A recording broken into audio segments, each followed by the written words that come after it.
Right guys, we're on with the second piece now of the rotary table adapter, which is, to give it its proper title, is a placement pin. It's to be made from silver steel, and Derek's sent me a piece of silver steel, and you've seen that before if you've watched the first couple of episodes where I've used that to size the bore on the plate.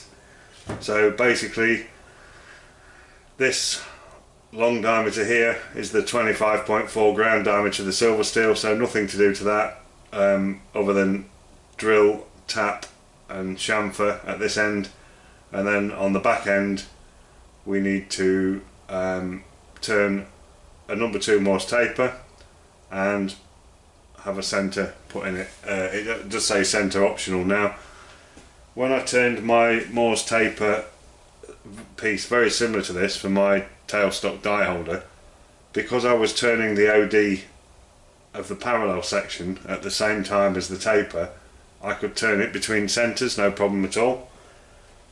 Because on this silver steel I'm not touching this diameter, I can't really turn this between centres, because if I put a centre in, you know, both ends of this, for the back end it won't matter because there's plenty of material to remove, but on that front end, if that centre's not absolutely bang on centre, then this will not serve its intended purpose, which is to centrally locate the plate.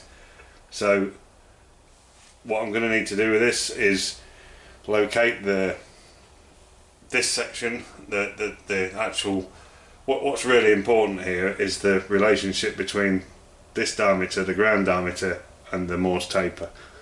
The thread in the end here, less so important. If that's slightly eccentric, it's not the end of the world.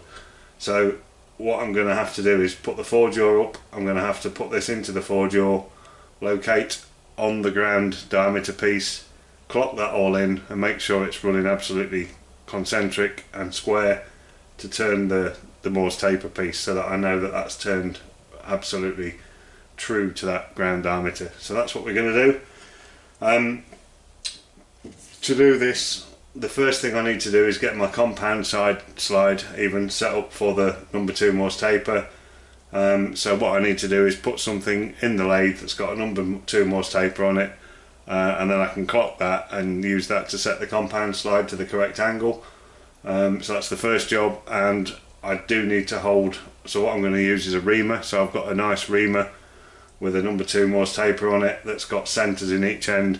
So I do need to hold that reamer between centres to ensure that the Morse taper is running perfectly true. So what I'm going to do is turn up a centre in the chuck for the front end on the lathe, and then we'll just use the fixed centre in the tailstock. So I'll take you to the lathe now and we'll start that operation off.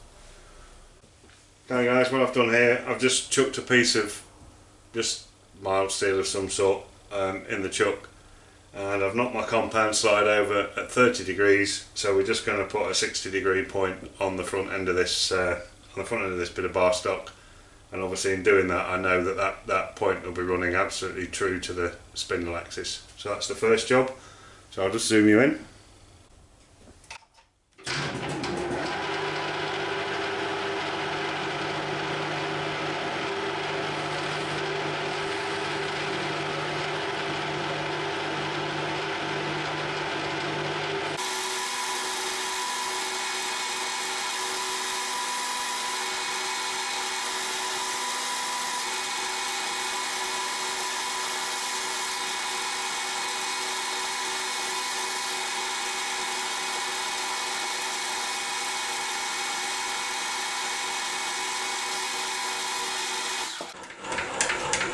There we go, that's got a nice 60-degree cone on there, and that will do for holding the reamer. So I'll bring you back when we're setting the compound slide up to the correct angle for the number 2 Morse taper.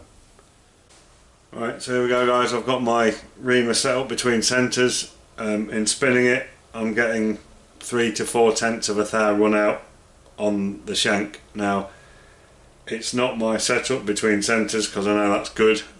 So this is just the inaccuracy of the centres that are in the end of the reamer, but I think for what we're doing, that will be okay to set the angle of the compound slide. The error is going to be less than that, in run out across the angle, so I'm fairly comfortable with that. So I've got my clock set up in the tool post. I know that a Morse number 2 Morse taper is 1 degree 25 minutes roughly, so 1.5 degrees there or thereabouts. So I've set the compound slide up to 1.5 degrees just on the graduations here, and now we're going to start. I know my clock's on centre, so I've double checked that, so it's bang on centre line. It has to be on centre. If you're going to do this and your clock's not on centre, you'll get all sorts of strange readings, because as you move up and down the taper, the clock's obviously moving up and down in this direction as well if you're not on centre, so you'll start to get some weird readings. So we know that's on centre, so we'll just give that, we'll put a bit of weight on and see where we are. Like I say, I've got it set to 1.5 degrees just manually on the thing, on the graduations. Let me see if I can zoom you in on the clock a bit more. There we go.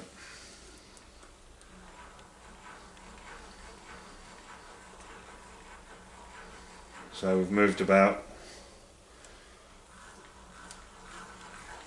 2 thou up that length, maybe 3 thou from the very back. What I have noticed is I've run out of compound slide, so we'll start again so I can get more of the taper in. So we'll start there on 0, minus 1 thou, minus 2 thou, minus 3 thou, minus 4 thou over the length. So that's saying that my angle was too steep. I need to shallow it off slightly. So we'll have a go at that now. I'll just unknit this.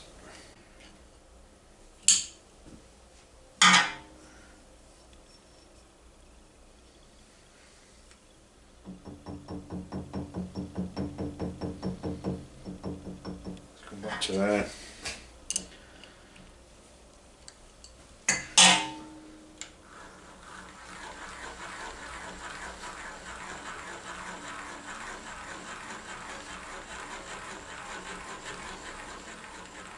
So we've got about 8/10 of a thou, 9/10 of a thou.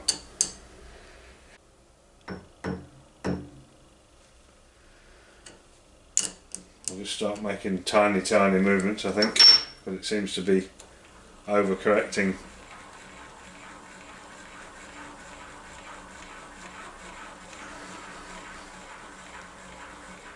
It's better. That's somewhere near. 0 my clock. I'm just going to stop winding it like that and just wind it with both hands, so we're pretty much 0 at that end.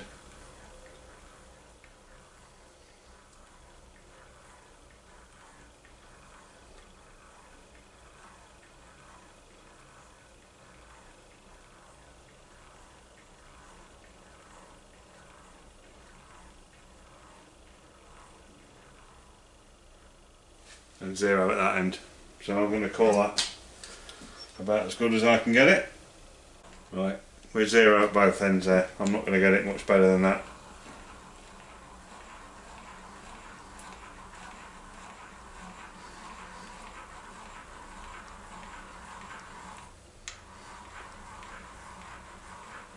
Okay, happy with that. That's my compound set for a Morse taper 2. So we can strip all of this down now, put the 4-jaw on and get ready to start turning the Morse taper. Alright then guys, I'm just trying to work out on this silver steel which end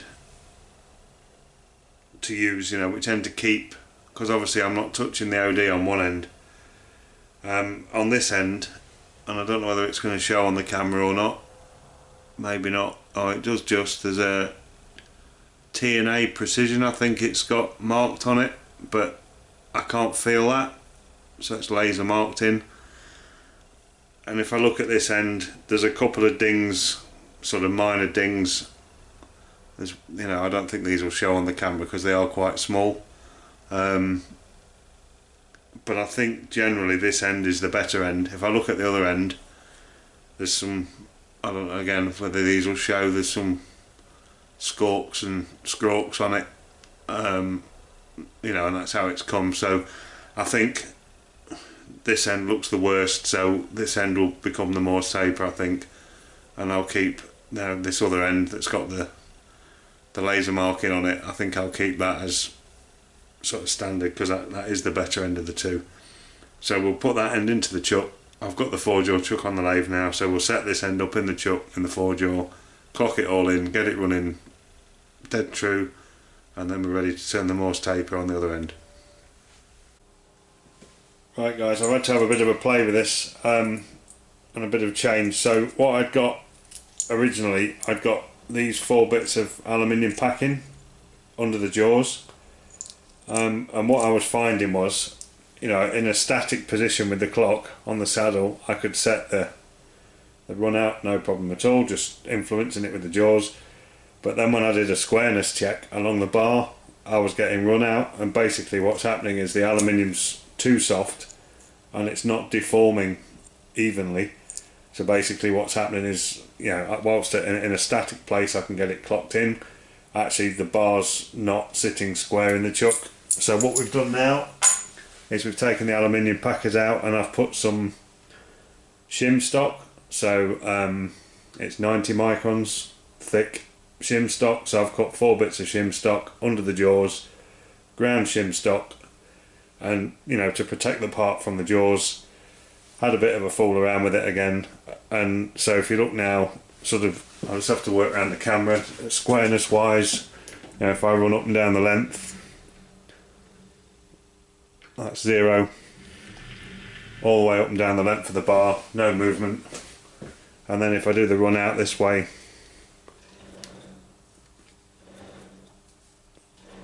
0.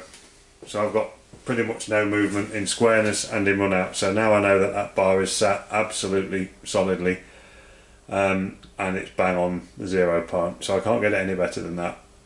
So we'll get set up now with some tooling and start the turning of the Morse taper.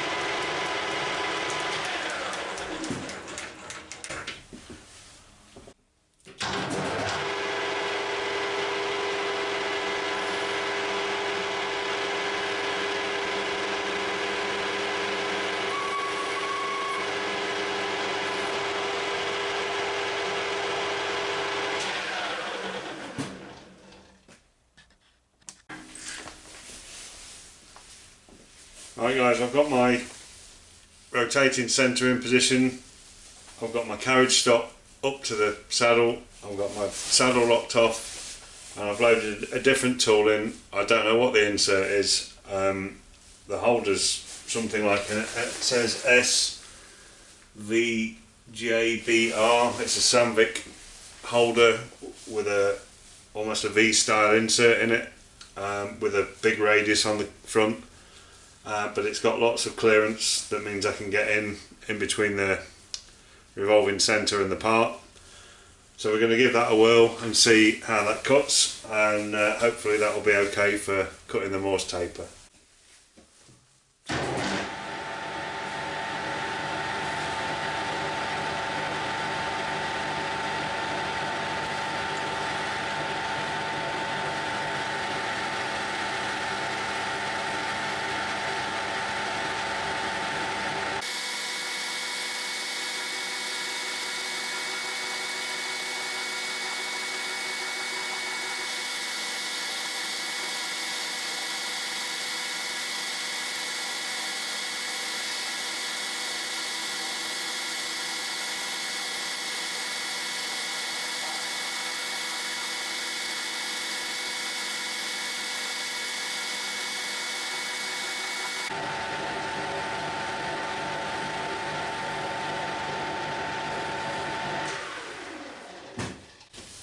What I've just realised is I'm not just going to be able to plough away at this. There's a shoulder to work up to, and I've got a 60mm shoulder to work to, so I think I'm going to turn a parallel diameter first. So I'm going to take my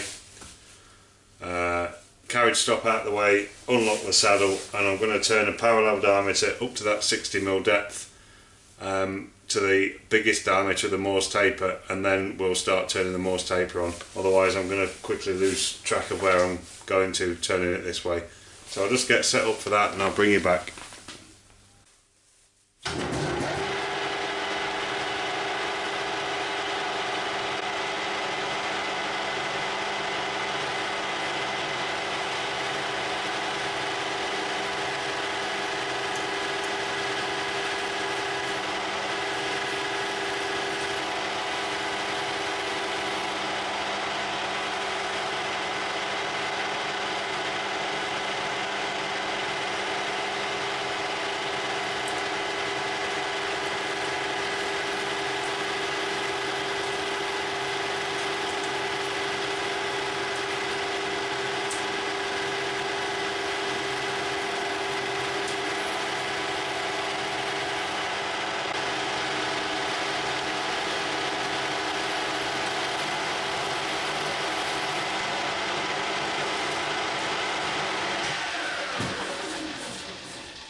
19.8.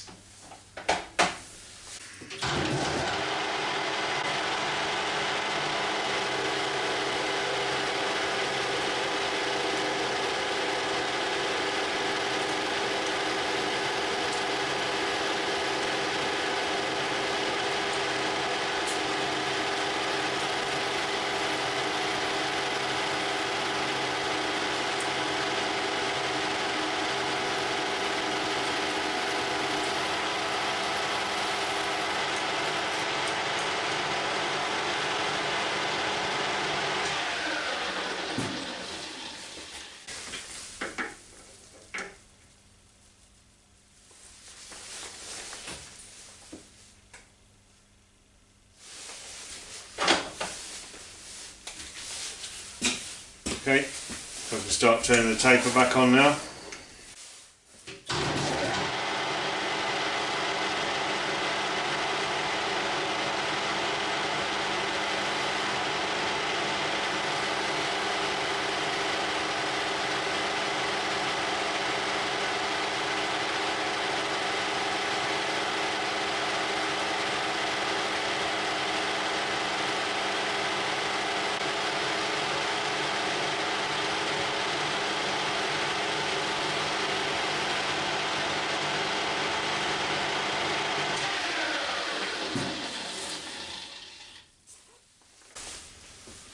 Okay, I'll bring you back when we're closer. So I'm somewhere near, a couple more cuts, and then we'll start taking some measurements.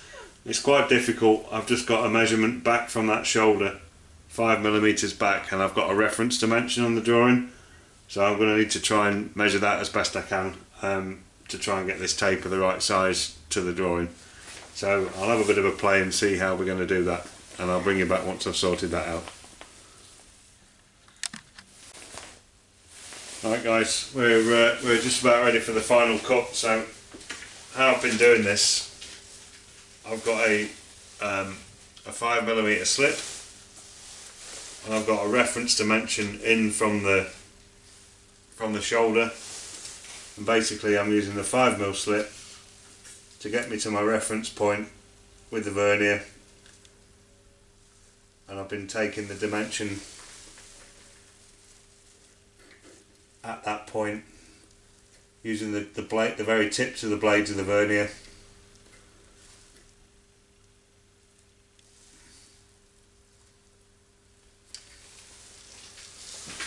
And I've got 0.2 of a millimetre left to come off.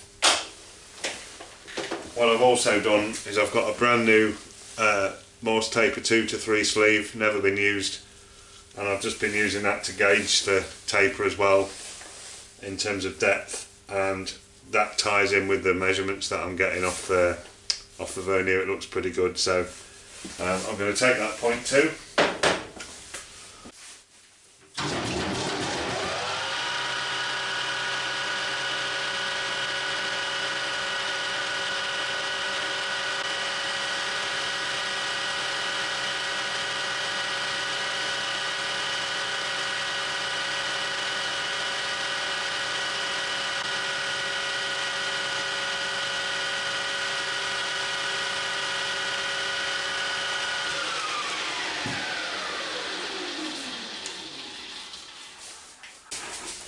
Let's try that measurement one more time.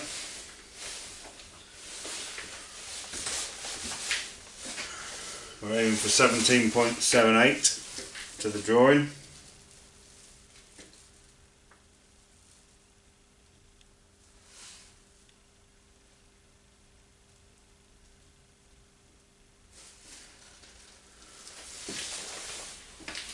.74. Let's try that again.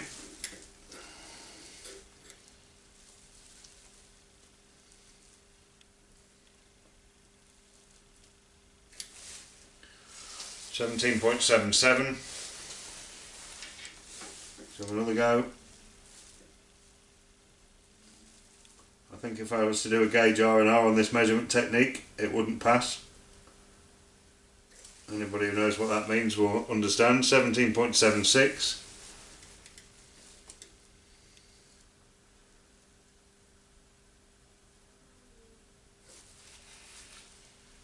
.74.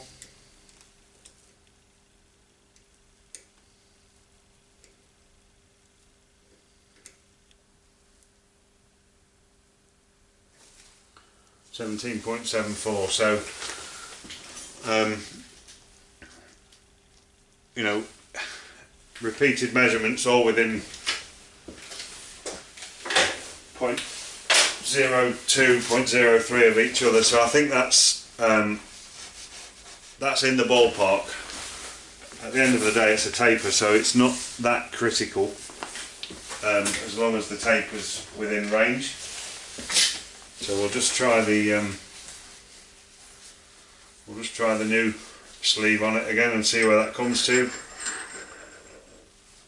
Yeah, that looks perfect. So there's about that 5mm gap at the front, so that'll be where Derek's taken his reference dimension from. So I'm fairly happy that we're somewhere near size there. Now in terms of the taper itself, yeah, it's just with the slightest push, it's getting a grip, so it's somewhere near the right angle. So what I'm going to do now is try and clean this up, put some black on it, and we'll just see what sort of a pattern we're getting with the sleeve. I think I'm probably just going to give that a little polish first with some emery. I know I don't like doing that, but just to make sure that's clean. It feels pretty good, but I'm just going to give that a tiny rub with a bit of emery. So I'll just get the carriage out of the way and we'll do that. Now I've got my board in place just to catch the abrasive grip coming off the emery cloth, and I've got a nice long piece of emery cloth that I'm just going to be holding between finger and thumb in case it grabs. I just let go of it and it's not going to pull me in.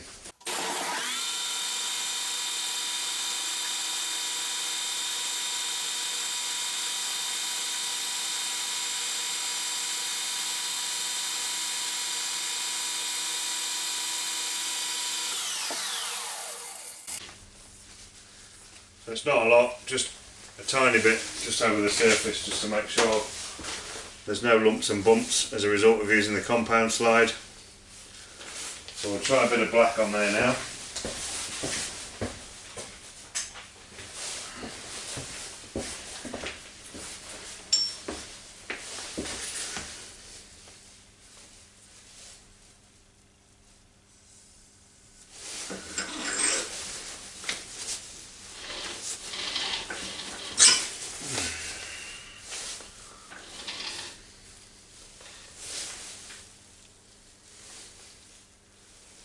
So you can see that or not.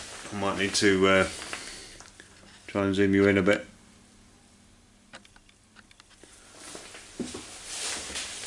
So you can see there that's taken, it's heavier there, but there is marks all the way along where that's taken that black off. It's all I've got, guys. I could do with some micrometer blue really for this, but I'll just do it again.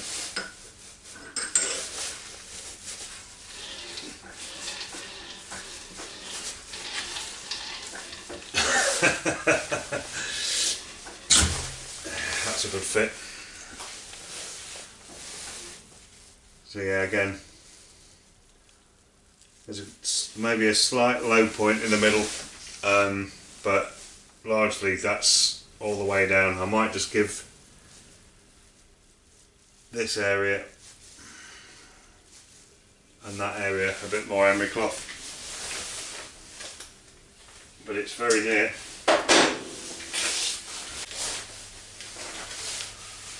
See, when you're pulling a taper sleeve off and it's not coming, don't pull too hard and smash your finger into the tool, because that's what happens if you do.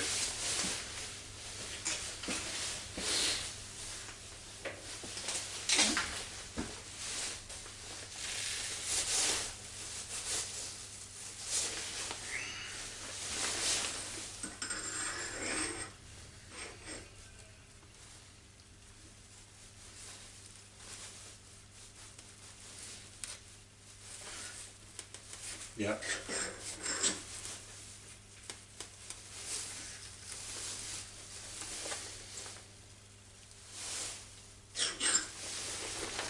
I'm happy with that. That's a good fit. I think we'll call that done with the best, you know, to the best I can do with what I've got in here. That's as good as that's going to get. So what we'll do now is load the chamfer tool up, stop my finger bleeding, and we'll put a chamfer on this corner, chamfer on that corner, and then we're ready to turn the thing round and face it to length and put the hole, the threaded hole in the other end.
Right guys, that concludes the manufacture.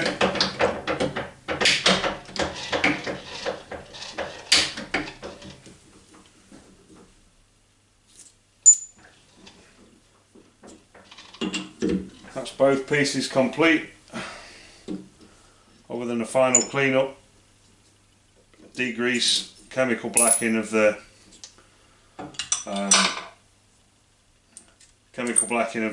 plate. And what I have done is I've got a piece of silver steel, a small piece, and what I did was did a bit of a trial with the chemical black on silver steel, and it's just not taking a chemical black, so I know this won't take a black, so this is going to stay in its raw state. But that's that piece complete. Morse taper on one end and threaded hole down this end, hopefully to drawing. I think it's a drawing. I'll just check that final length because we didn't measure it. Yeah, it's 65 plus or minus 5, and we're measuring 67. I've left it slightly long and I've tapped it slightly deeper the drawing, and that gives Derek the opportunity then, if it's a bit long, he can take a little bit off this front end, re-countersink it, and he's got that option. But it's within the spec on the drawing. So that's it, that's both bits complete. I'll bring you back when we're doing the chemical black and the final clean up of these and get them ready to package them up and get them both sent back off to Derek. Well, there we go guys, and there we go Derek, job complete. Not quite to drawing unfortunately, due to a little upcocking on my behalf on this diameter, but you know, we don't think that's a problem. It shouldn't have happened, and it's just reinforced the need for me to get a DRO fitted to the milling machine as soon as possible. But I'm really pleased with that. That's, you know, if I cast back to April when I started all this, and I go back to my very first episode and look at the state of this garage, when I didn't think there was ever a hope that I was going to be making stuff of this ilk, that's a really pleasing thing to see. The fit is, you know, incredibly good. It's just a nice sliding fit. Obviously that'll be coming up from the underside in use, but yeah, no, I'm really pleased how that's turned out. So that's the end of this episode guys, so I hope you've enjoyed that. I certainly have. That's been something a little bit different. I've expanded my capabilities now in obviously having a rotary table, so I can now make things that are slightly more complex on the milling machine, which is really nice. And yeah, that's I think that looks really good. So I'm really pleased with how that's turned out. So as I said, hope that's been good, hope you've enjoyed it. So thank you for subscribing everybody. Thanks to my new subscribers that are gradually coming along. I don't know when these videos are going to go out. I think hopefully before Christmas. It's currently the 10th of December. I've got quite a bit of footage to get through before we get to this point. So I'll try and get it all up before Christmas. And hopefully there is a vague hope that I'm going to hit the 400 subscriber mark by Christmas, which is just absolutely fantastic. So thank you to you all for sticking with me on the journey. I've really enjoyed everything that I've been doing in here. I've enjoyed making the videos. I really enjoy the comments that I get back from you guys as well. So yeah, thank you to everybody, and we'll catch you all very soon on another episode when we'll be making something else.